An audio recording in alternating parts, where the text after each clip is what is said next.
right, welcome everyone. We're Semblance of Sanity. I'm Caleb. I'm Jacob. And we're here for Monster, episode 18. Oh, Johan has split personalities. Multiple. Two. More than one. Yeah, it's an issue. Crazy. That is so crazy. Johan has two personalities. We complicates know, things. We know that at some level he does not want to be doing this as much as the other one of him wants to be doing this. Right. Yeah, because that was probably why he told Anna to kill him. Right, and he could be playing them all. Like, there is totally still that possibility that this is all just some sick all according game to Keiko. Yeah. Like, there's nothing he could really gain from this in the immediate sense other than just the sick pleasure of watching them squirm. Sure. But I think this is legitimately what's going on. This is not some game or anything. Johan, like we said in the previous discussion, there's a lot of context that this brings to the previous it explains scene. a lot of things. Yeah, the previous scenes in particular involving him and Anna and the murder of the family that saved them from the whole East Germany thing, the one that took them over the border. Yes. So now Tenma, knows this information, and they're going to be applying some of that knowledge in some ways to potentially find Johan. Maybe Johan is going to leave them clues in how to find him on this rooftop beyond that would be insane. That here, basically, that would be awesome. Johan wants to be saved, but his other version of himself doesn't want him, so he has to be very clever. And if the other clever. version of himself ever figures out that the other version is doing that, then could it start leaving false clues to lead 10 men to a trap, or any number of things. The other thing is, there's a very real possibility that both one personality is not aware of the other. So the one that's realizing it's doing this is telling things now, but the other personality doesn't, know that that's what's going on. Wow. So, yeah. This is getting intense, it's getting crazy. So without further ado, let's get into it. 俺が身元保証人になった。Rosso-san. Oh, new character. Cool, I guess. 無事だったかな。心配したぞ。 Someone who knows her as Anna Liebert.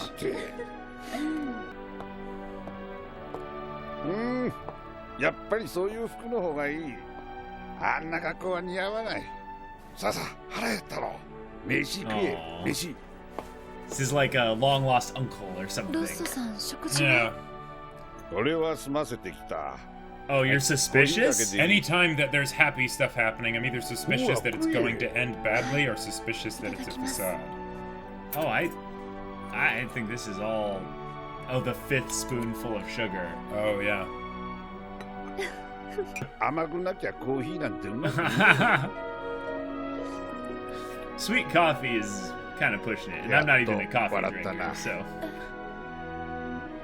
Oh. Wow. Yeah. やっと笑ったな。 Okay, cool. Flashback. 働きたいって面接に来たのに随分暗い顔だったぜ。 Oh, an old boss of hers. さっき Cool. されるのがそんなにおかしいか。あんたみたいな美人が働いてくれた。うちの店は大繁盛だからな。Okay. ただな。ただ。お前さん、もう少し笑った方がいい。こんにちは。 Sounds good. いらっしゃい。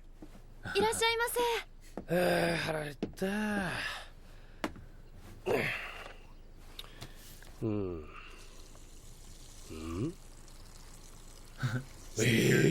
He's like, はじめまして。アンナです。はじめましてって。 pleased to meet you. まさかお前さんこんな店のウェイトレスやるわけじゃないよな。まさかこんな店って。 Yeah, what's wrong with this restaurant? アンナは今日から間違いなくここのウェイトレスだぞ。よろしくお願いします。 He's like, wow. Oh my gosh. Haha! Don't. They're all like, what? Like, how is she doing that? Huh?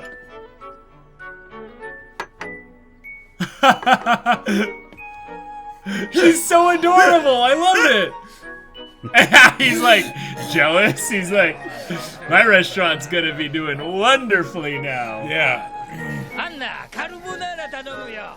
Anna, 俺は Man. Yeah. ついでくれないかな。はい、ただいま。ロッソよ。一体どこでこんな可愛い子引っ掛けたんだい。引っ掛けたなんて人聞き I don't have to pick up anybody. Whoa! She's learning fast. 俺がこんなとこよりもっといい店 Oh 連 my れてってや gosh! るよ Of course. 今夜どうだい。こら Hey! 大事な看板も気をつけたただじゃおかねえぞ So he's kind of like an extra father figure. Yeah, he's like the uncle, you know. Yeah, exactly. こないだ俺んちのテレビで映画見ながら泣いちまったんだぜ。 Oh, he's a softie! I love this! This is so endearing! 追加です Nice. Oh. Okay. Oh. Okay. It's so warm and wholesome. Now I'm worried he's gonna die. Yeah, me too. 旅情をやってるんだ名画座で旅情をやってるよいやー泣けてよ Oh. 見たことあるか He'd have a We've great gotta see it. そうか He'd have a great reaction この映 channel. 画の舞 Yeah, 台は yeah. イタリアのベネツィアって町なんだこのベネツィアはイタリア中世の Yes, it is. 港町で水の都って呼ばれてる町なんだ Gorgeous. Huh. ただいまおかえり Whoa. あ Dang. 私やります Yeah. いいってすみません毎日午後お店休ませてもらっていいんだよどうせこの時間は暇なんだ Right. It's after lunch. Okay, so and I guess breakfast. this 詮索 is するつもりはねえけどよ in the past. Yeah, yeah. They keep shifting back and forth. Yeah. 毎日どこ行ってんだああいいんだ別に休み時間に何しようと勝手だからな He's endearing, but he knows He's that concerned. he Yeah. knows that every once in a while he Oh, 射 dang. 撃 Yeah. ええ Oh, dang. ロッソさんは Or 銃を since 撃ったこと you ある know Nina Fortner. 銃なんてとんでもねえあんなもん見ただけで震えが来るぜ Relatable. She does too. Yeah. Oh, and she's gonna get like a serious face when she's doing this. Either that or it's gonna make her cry. Or both. Or both, yeah.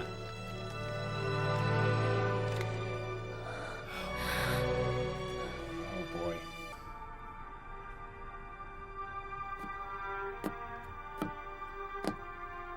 ロッソさんお風呂どうぞおやすみなさい Oh. You know why he likes these sappy love stories, I think? Because Yeah. I don't think he ever found love. I don't think he has a 若い family. 頃にこんな映画があったとはな Yeah. Yep. Oh. 若い頃は映画を見たくても見る暇もなかったからな Oh, was he a hard worker? What? あの頃はうまいものいっぱい食ったはずだが何一つ食ったものの味を覚えてない Oh. 砂糖の味もわからなかったんだ Wait. 砂糖の味俺のこと知ってんだろ Oh. ニーナ・フォルトナ Yeah. Okay, 両 so 親 you're を何 right. 者かに殺され以降行方不明 Oh. 俺にどうして欲しかったんだ依頼か教えて欲しかったのか教えてもらおうと思った Teach her what? What does he ど do? うして俺のことが分かったんだ Is he like an ex-soldier or something? 大学の法学部であなたのことを研究していた教授がいたの Oh. その教授は面白い仮説を立てたそれによるとあなたは間違いなくプロの殺し屋だったわ Oh. Wow. それも超一流の Oh, dang. Oh. What a contradiction. Uh-huh. Yeah. Dang. It's the perfect cover too, but it's probably all this emotion in the restaurant. Oh, It's yeah, all real yeah, to yeah, him. yeah. It's Uh-huh. him just trying to 俺 retire, が何 basically. 人殺したと思う Oh my gosh, what a question. 実は俺も覚えてないん Oh, だ dang. Repressed ま memories. だガキの頃さ Started when he was a 気が kid. つく組織の人間になってた Holy crap. 盗み恐喝何でもござれだしまいには殺し屋になってた Wow. He didn't want. Oh, the sound stuff is back. Yeah, yeah, yeah. あの日も同じさいつもの通りだった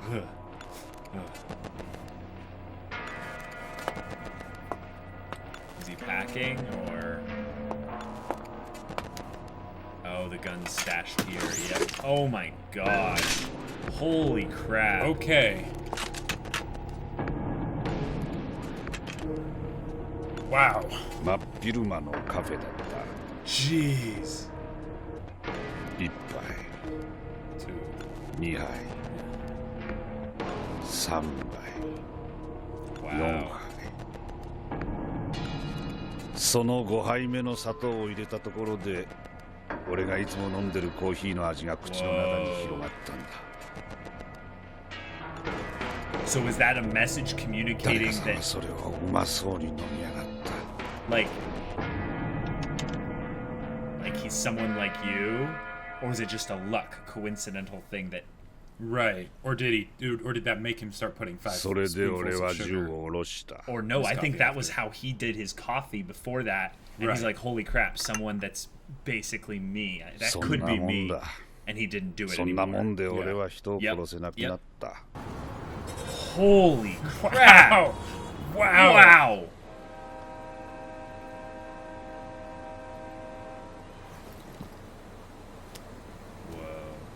ど Oh, うして late for the も train. 行くのか Gotcha. That's what. She's sad about all this. それじゃあ Yeah. ありがとうロッソさん人殺しなんて簡単だ砂糖の味を忘れればいい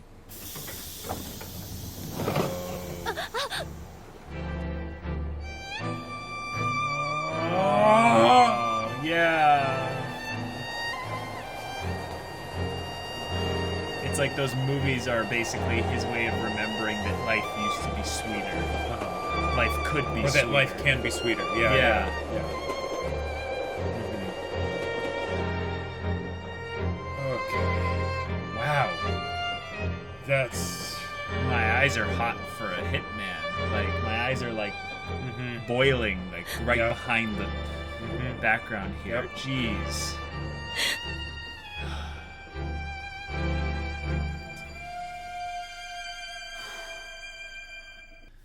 Oh, Wow. that's heavy. That was very heavy. Like, that's the kind of stuff where you go, oh, let's tell some nuanced storytelling. Yep. Like, let's introduce a character Contradictions. that has all the emotional complexity of a main character. Yep. Yep. Give this ridiculously plot twisty contradiction and not answer any of the questions that people would typically ask after that kind of a Right. of character twist reveal is done. And especially like major props for doing this kind of story with this kind of character when they had already done the one of the soldier and the little girl, right? Because it's still dealing with a lot of the same questions of killing people and how that changes you and things Yeah. like that. And the idea of, wanting redemption and everything. And they made it feel so completely different. Yeah. That whole bit of the killing is easy, just forget the taste of sugar, like, Yeah. wow, okay, like because There's the things we can unpack out of this. because like it's the a whole idea lot. that's fine so long as you are up for basically forgetting the sweetness of life, Right, and- you're forgetting about the things that will be your happy memories, your tasteful Right. things, basically. exactly. You'll chase after things that remind you of the taste of sugar, like kind of emotional, Yep, the complex movies things in and- movies and yeah. stuff. But it won't taste the same, Right. and you'll cry because you'll realize, oh, I've lost something. I can't Right. get it back. and the idea also that Wow. how much of why he's like, wow, a movie this touching came out when I was a kid. The idea that he didn't know about it, but maybe if he had, then he would have realized just what he was losing by doing what he was doing, Right. and that could have helped him when stop you sooner. when you don't know the alternative to basically the bad becomes the norm. Right. So if you're in a situation where you have lower back pain, for instance, and you just think, well, yeah, everyone has lower back pain. But if you don't know what it's like to have a lower back that feels just wonderful and it's never in pain, you don't have the desire to shift out of that situation, so you end up staying there. Or the reverse is also true. Or the reverse is also true. When people are young and they're used to feeling just great all the time, right? And their body works just great. They don't appreciate it. You know, youth is wasted on the young, and then as they get older, they're like, "Wow, this isn't working like it used to." Right. You know. Okay, but all right, I was wrong in the bit about Nina in time with the Anna Liebert part. So, the whole thing with the East German couple, the politicians or whatever that died, happened. Then they left there and they split ways once the Fortners were like, Johann, you're a problem. Well, I don't think the Fortners ever knew Johann. Well, at the very least, they did encounter Johann at one point. But the main gist of it was that Nina Fortner happened before this whole thing with Mr. Rosso. Even though she was going by the name of Anna Liebert. Even though, because she was switching back to that name because of the deaths associated with the Fortners. Sure. And it's kind of a way to reset a little bit of her life, you know, as a whole. I think also the whole Anna Liebert situation being farther back means it's less likely for it to recirculate into the present. But also, her going to this person meant she is seriously considering, like, honing herself into the weapon that will kill Johann. Right. And so now we have a new theory on this for the end game. Who's going to kill Johann? Is it going to be Tenma, or is it going to be Anna? Or is it going to be Johann? Yeah. It now can be any one of the three. And I love that. I love that this show is building up all these little things which give complexity and depth to the main characters. Right.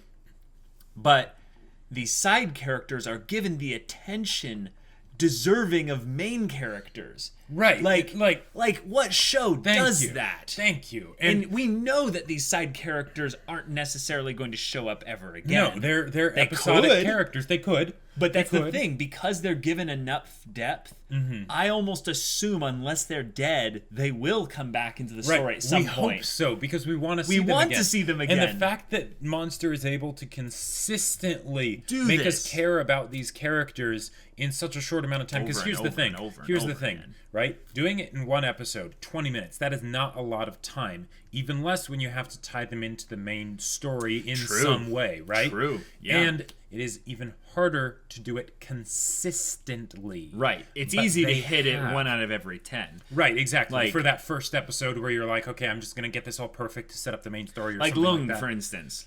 Lung, if anything, he wasn't done immediately into a way that we liked him. We kind of were like, ooh, he's interesting. Yeah, right. But we liked him a lot. Did in the plot. Right. We Once liked him he a got lot. his episode. Backstory Same thing episode. with Ava. That was, you know, that was kind of where they started. And it's like, oh my gosh, like, just keep them coming. Like, you know, don't forget about the main plot, of course. But like these bits, these one-off episodes with characters that we may never see again. Keep them coming. They are so good. They're so fantastic. Oh my gosh. Okay. Oh man. There was something about there were a couple things about this episode in particular with Mr.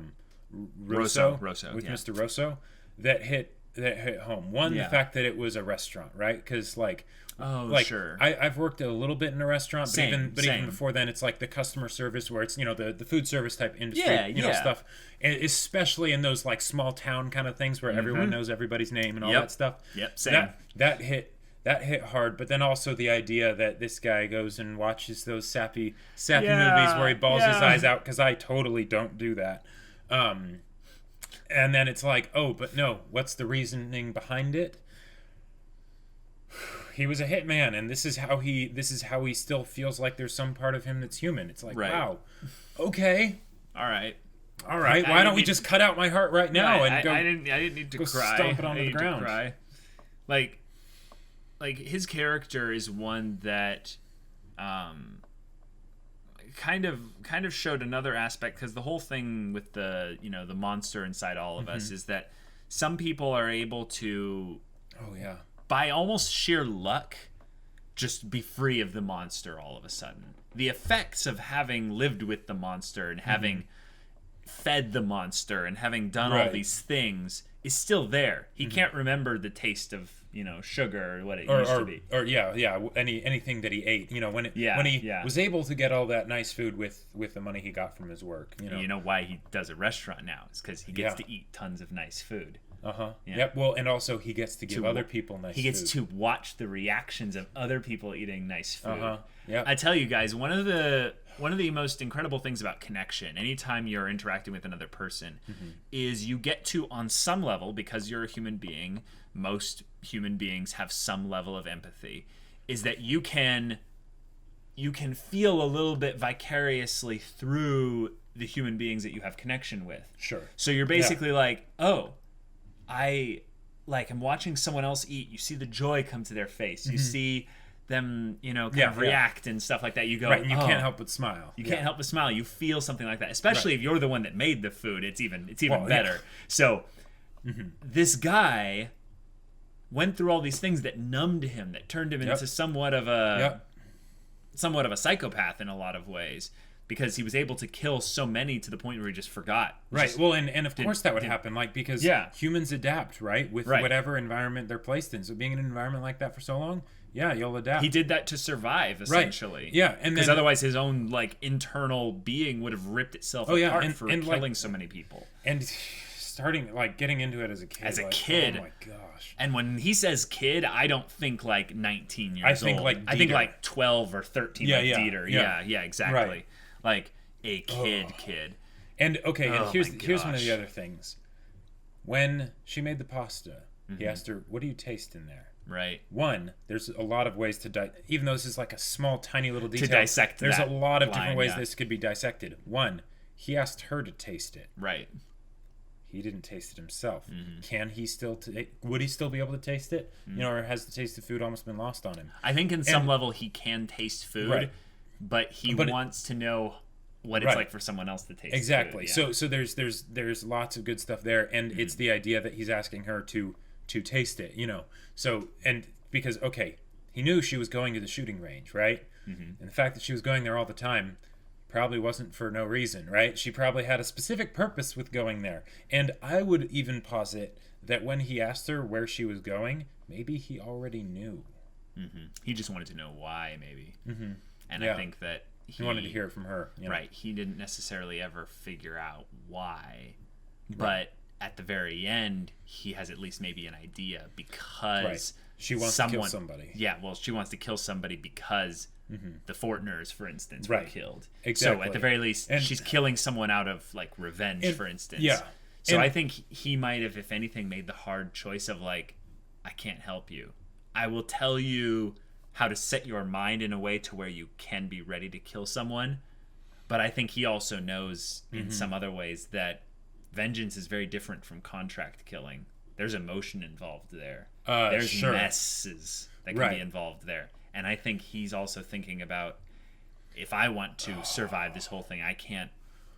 And maybe he wanted to. Maybe he wanted to actually be the one that would teach her. Maybe he did teach her off screen and we just didn't see it. Who knows? But probably not. No. Yeah. But I think that him kind of saying goodbye here is I wish you all the best. If you're going to do this, just know you'll have to give up something. Right. And because as far as somber warnings and stuff for killing and all that stuff, because this is a real issue that the show is dealing with, and the idea, because having say the people in that small little town that talk to 10 men are okay, you're going to kill someone, wow, okay, but if they were to say no, you shouldn't do that, it would fall on deaf ears, kind of, right? But the fact that this guy says that warning that he gave, and he wasn't saying don't kill the person, no, but he's saying you'll just not be able to taste sugar. And in the case of since he probably knows that she's wanting to do it as revenge for a family that was killed, right?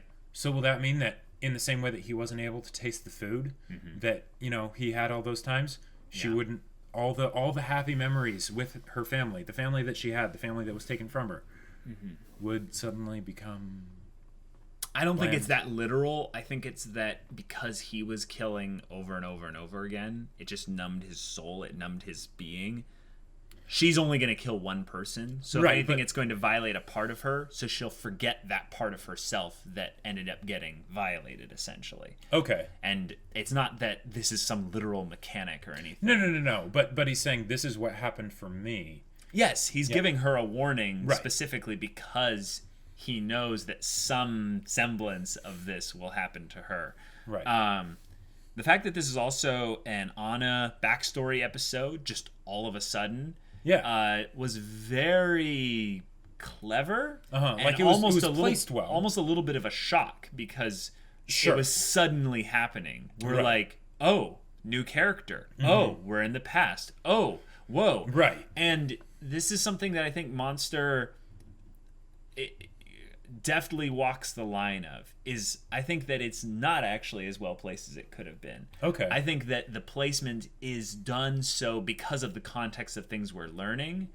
All right. And it's timed from like a director's standpoint, not necessarily a writer's standpoint. Exactly. Yeah. Like I would say that in this episode itself, they could have done a little bit better of a job of basically letting us know, hey, this is a backstory episode, kind of like what they did with the soldier and the little girl, right? For sure. But from the standpoint of, okay, we haven't seen Anna in a long time. Yep. We see her, there's been a time skip with Tenma, so we're going to sit, as she's moving, because she's already split from Tenma, right? Yeah. So now it's like, all right, well, we'll fill you in on what she was up to in that time. Yeah. And then now, after that, we can go back to Tenma and Dieter. Right. I think it's one of the best written episodes of Monster that we've seen thus far as how complex the narrative is delivered. Yeah. But in terms of the fact that I think that Monster has to find some way to put these backstory bits in while having this semi-linear, omniscient kind of multi-character perspective story in such a way that makes sense. This was their place of like, oh, it's perfect timing. We're going to go into that whole aspect of the dual nature of Johan, exactly, and then go interact with someone who leads a double life, and have a woman who is essentially also leading a double life, and basically talking about basically in a way the guy is warning her that you'll have a split, basically kind of like Johan's dual nature. Her going and walking this path is going to sunder her. It's going to break off a piece of her and she'll lose it. And so maybe we got a clue a little bit to Johan's origin in here, and it's just really subtly hidden. Because I mean, who knows? But because he probably had to do all kinds of things to protect Anna, back when they were kids, right? You're talking about Johan. Yeah, Johan. Well, yeah. And this could be protect himself, protect himself, protect his sister, all of that. And this could basically be saying, oh yeah, what happened with the guy, with Rosso, and what he warned Anna about, that could happen with her. Maybe that's just a magnified thing that happened, 100 times as intense with Johan.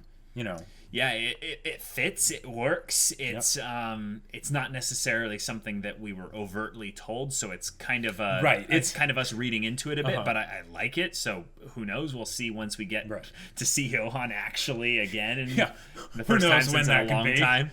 But as far as making us care so quickly for a side character, this is one of the best side characters they've ever introduced in Monster so far. Yeah, because he really doesn't fall into the categories of like an easy to like identify stereotype kind of a thing. Because like even with the soldier and the girl or whatever, that was still something that like while it was fresh, it was new, and they executed it very well. It's something of like, oh, okay, I've that seen totally that makes trope sense. before. Yeah, I've seen that combination. I've seen variations of characters of this before, right? Yeah. But the idea of, oh no, the restaurant owner that's super nice and all that stuff, and then it's like, oh, they're an ex-hitman. Yeah. Who doesn't feel necessarily like guilty. They feel more just remorse. Nothing, kind of. Well, yeah, they feel nothing, but they feel it's like a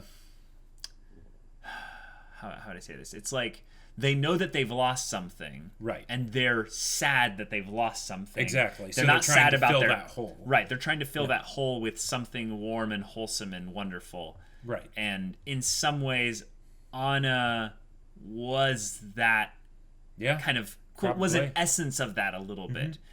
I like how they didn't give us overt answers though into like specific things of, was this guy single his whole life? Like I kind of made a thing about that in the reaction, and it's like, that's not even relevant here. Right. Like that's not even a thing. Yeah, I mean, probably, because like otherwise, who was he hiding his hitman job from? Like that would have been interesting. Yeah, but that's not what the story wants to focus on. It's all about the guy and his we're thinking the emotional stuff is, an unrequited love or something like that. No, it's that he killed probably over 100 people, and he doesn't feel much of anything anymore, unless he's feeling something from an extreme source, like a really sappy romantic movie or something. Sure. Yeah. But yeah, guys, I think that if anything, I think I'm stumbling over my words here because I'm still a little bit emotional from this whole thing. But this episode is reminding us it's important to really kind of feel things, not like stop and smell the roses kind of thing, but like let the sugar moments essentially be treasured, kind of don't give those up for something that's superficial, don't give those up. Like I don't think that there's anything about the hitman guy that we're supposed to emulate. Like he's a guy that's like, oh, he's someone that we should all like kind of strive to be like. It's more of that, no, this is just, there's lessons to be learned. There's real life kind of stuff that people do and go through that has them unfortunately end up losing things, and there's no happy ending for them. They just they're kind of stuck there because of their decisions, almost, in a way. Right, or the idea that, even if the past can't be changed, that doesn't mean that there can't be a better future. Well, yeah, I didn't get that vibe. I got the vibe that he kind of arranged his future because of his past, but he's not getting his past back. Oh, right. Yeah. Right. Yeah. So you're saying yes, that he can have still a horrible work the past. Restaurant and all that stuff. He can still work the restaurant and everything, and and bring smiles to people's faces and all that stuff. That's and true. have them make fun of him about how he balls his eyes out, over the But he's mostly movies. lucky that he gets that. Right. That's something that he treasures every day because he realizes, I think, how lucky he is that he wasn't caught, that he wasn't that he wasn't thrown in jail for the rest of his life, that he wasn't, given, I don't know, the electric chair or some kind of execution or that he's not still doing that. Yes, exactly. He was able to stop. He was able to get out. You don't see a lot of stories where there's someone who got out of that life. Yeah. And oftentimes a lot of stories, they try to make you realize that, no, those kinds of people have to be punished. Like, they have to, their story has to end badly. Right, and it's kind of like, hey, we're not at all, like, referencing the whole Johan situation, Especially since they've established that apparently now there's two identities and personalities at work here. But, oh, boy. Yeah. This is a really good episode. I want to watch more like it. I love the non-linear backstory aspect of it.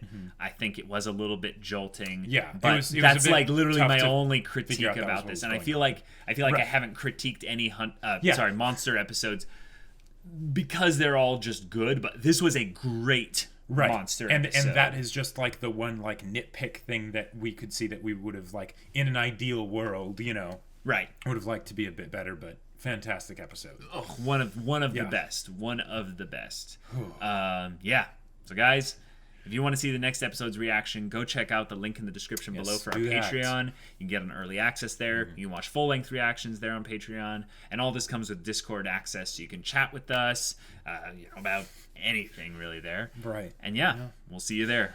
But until then, we're Semblance of Sanity. I'm Caleb. I'm Jacob. And we'll see you all next time.